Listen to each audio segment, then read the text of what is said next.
Let's talk about the single biggest thing holding you back from making real money in the market. And look, it's not Wall Street. It's not some secret algorithm. It's not a lack of information. It is, and I hate to break it to you, that 3-pound supercomputer sitting right between your ears, your own brain. You know, we're all taught to believe that investing is this grand chess match, right? That the smartest person in the room, the one with the most brilliant insights, is the one who wins. Well, as our source material puts it so bluntly, that idea is a catastrophic, wealth-destroying lie. And it's a lie that has a very, very real price tag. And this isn't just some abstract idea. Oh no. For decades, the analytics firm Dalbar has been tracking this. They look at the stock market's return, and then they look at the actual return the average investor, people like us, actually gets. And the gap? It's a jaw-dropping 4% every single year. That number, that 4%, that's the measurable financial cost of your own brain getting in its own way. So, what do we do about it? How do we fix this? Well, that's what this explainer is all about. We're going to dismantle that lie. We'll dive into a legendary experiment that proved genius is basically irrelevant. Then, we're going to find a solution in a really unexpected place, nature. We'll build a blueprint to actually bypass your brain, and then we'll look at what this all means for the future of skill itself. All right, let's start with the absolute core of the problem, what we're calling the great financial lie. And here's the paradox. It's the idea that the very act of trying to be a smart, careful, deliberate investor is precisely what puts you at a massive, massive disadvantage. It really just comes down to a design mismatch. Think about it. Your conscious mind, the part that thinks, is slow, it's deliberate, it burns energy, it craves precision. The market, on the other hand, it's a superorganism. It's like a flock of a billion starlings all moving and processing information in real time, instantly. By the time your brain has finished its beautiful logical analysis, the market has already moved on. That little bit of lag is exactly where your money vanishes. But look, this isn't just some theory I'm throwing at you. There was a real-world experiment, a legendary one, that proved beyond a shadow of a doubt that a simple machine could beat the smartest minds in the game. This is the story of the turtles. So picture this. It's 1983. Two legendary traders, Richard Dennis and William Eckhart, are having an argument. Dennis makes this crazy claim. He says he can grow traders, just like they grow turtles in Singapore. To prove it, he puts these cryptic ads in the newspaper looking for total novices. And the people he hires? It's a motley crew if I've ever seen one. An actor, a security guard, even a Dungeons & Dragons player. For 2 weeks, he sits them down and teaches them his secret system. And this really gets to the heart of what they were fighting about. It was the classic nature versus nurture debate. Eckhart was firmly on the side of nature. He believed great traders are just born different. They have some rare innate talent. But Dennis, he was all about nurture. He argued that trading is just a skill, a set of rules, and that literally anyone could be taught to follow them. The turtles were going to be his living proof. So what was this incredible secret system? Was it some complex Nobel Prize-winning algorithm? Not even close. It was the exact opposite, a simple, mechanical machine with a handful of rules designed specifically to fight every single impulse of human nature. The rules were almost comically simple. Rule 1, buy when something hits a 20-day high. Sell it when it hits a 20-day low. No analysis, no questions asked. The amount you bought was determined by a rigid formula. If a trade went against you, you exited immediately, non-negotiable. And here's the hardest rule of all. You were forbidden from exiting a winning trade. You had to let it run until the system itself told you to get out.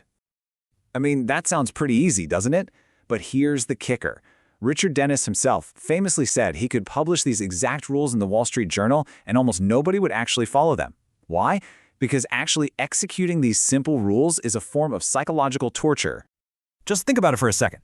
Buying something at its highest price in a month, it feels like you're the world's biggest sucker. The system is designed to create lots of small, frustrating losses, which just feels like constant failure. Your ego starts screaming that the system must be broken, and then, when you finally get that one big winner, every single instinct in your body is screaming, sell, take the money and run, but the system forces you to sit on your hands and hold on. It's brutal. So what was the result of all this psychological pain? Well, the turtles reportedly earned over $175 million for Richard Dennis in just 5 years. He proved it. Success didn't come from being smarter than everyone else. It came from having the discipline to shut your brain off and just follow the rules. Okay, so if our brain is the enemy, what's the solution? The turtles showed us that a simple system is the answer. But for our inspiration on how to build one, we're going somewhere really unexpected. We're going to the forest floor to meet one of the most brilliant and bizarre organisms on the entire planet. I want you to meet mycelium. This is the vast underground network of fungal threads that connects entire ecosystems. It's actually the largest single organism on Earth, and it is an absolute genius at finding and allocating resources, like nutrients and water, all without having anything that even remotely resembles a central brain. So how does it do it? He uses a principle with a very fancy name, stigmergy. But the idea behind it is incredibly simple.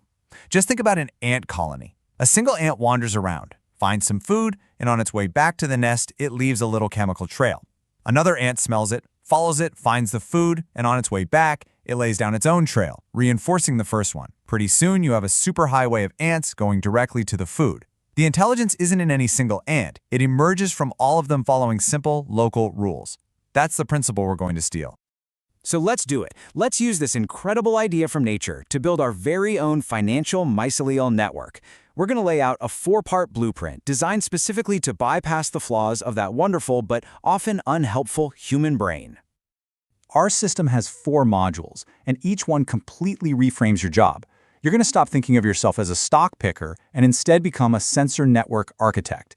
You're going to stop agonizing over every single trade and become a reflexive executor. Your entire job is going to shift from managing trades to managing the system itself. Module 1 is the Spore Protocol. Think of this as your sensor grid. Your only job here is to design a system that scans the entire market, not for good companies, but for simple binary events, like a stock hitting a new 52-week high. That's it. You're just building the sensors.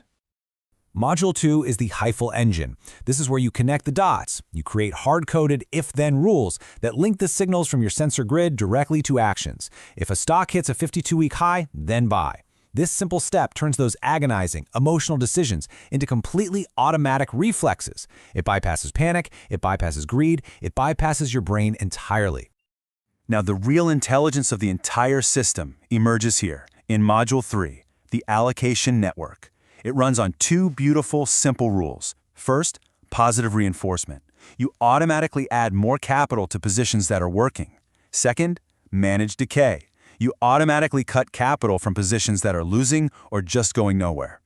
It's the network building those nutrient superhighways to what's working and retreating from barren soil. It forces you to do what the turtles did. Cut your losers short and let your winners run. Finally, we get to Module 4, the fruiting body protocol. This is the one place where your slow, conscious brain is actually allowed to come back and play. Once a year, maybe twice a year, you do a strategic review. But you don't look at individual trades. You analyze the performance of the system itself. Your job has officially changed from market analyst to systems engineer. And what's so cool about this is that this approach, it suggests a really fundamental shift in what we even consider to be a valuable skill, especially in a world that is just getting faster and more complex every single day. You see, for the longest time, the edge in finance was being that brilliant analyst who could outthink everybody else. The new edge, what some people are calling architectural alpha, is different. The winner is no longer the best chess player. The winner is the person who can design the best chess-playing engine. You know, we have spent centuries celebrating conscious thought as humanity's greatest superpower. But in our hyper-fast, complex modern world, maybe that tool is becoming a liability. Perhaps the most intelligent thing we can do now is to build systems to protect us from ourselves. So I'll leave you with this question. Is it possible the next great leap in human progress isn't about thinking harder, but about architecting our very liberation from the tyranny of thought?